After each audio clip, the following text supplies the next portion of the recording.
long haul travel is problematic, but fundamentally everyone's got to do it. So from a preparation point of view, you need to make sure you acknowledge what all the risks are. So I guess starting with some of the simplest things, you're going to be travelling for a long period of time, and the nutrition, what you eat and what you consume and what you drink is generally speaking out of your hands. It doesn't necessarily need to be. Try and take your own food if possible, and really stay hydrated.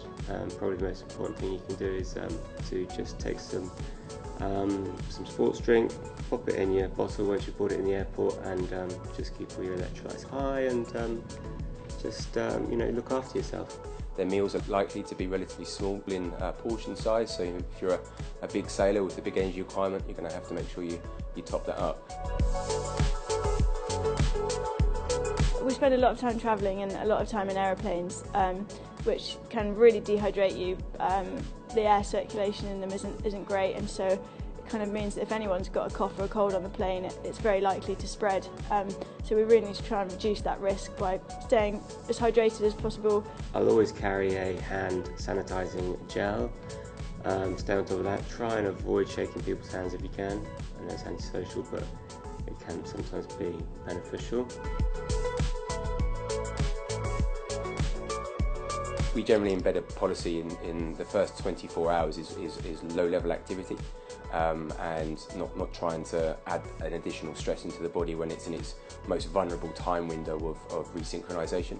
That first 24 hours, making sure that you're trying to resync yourself to the time zone that you might be in. So you're not necessarily sleeping until you wake up, making sure that the alarm's being set and you're waking up and trying to resync yourself to that time zone. It can be really tricky finding the kind of diet you need abroad.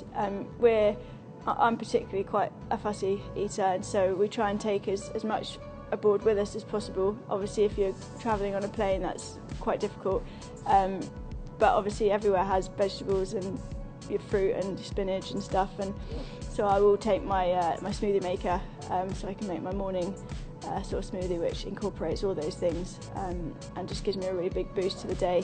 It's often difficult to maintain good hydration, good nutrition, particularly in some of the countries that we go to, so making sure that we have the multivitamins, the omega-3s and the probiotics allows our team to maintain the immune system, maintain good health in all instances.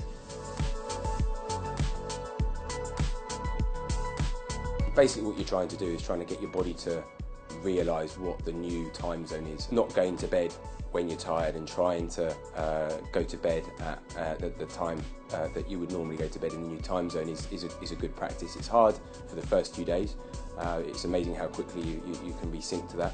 Making sure that you're exposing yourself to sunlight at certain times of the day. There's lots of good resource on the internet that tells you when to expose yourself to sunlight and not expose yourself to sunlight to help speed up the resynchronization process. That's a really good habit to engage in. Your body's a creature of habit, and once it starts getting used to eating when you're used to eating, it tends to help really speed up that resynchronization process. So it's about reinstating the habits that your body's used to.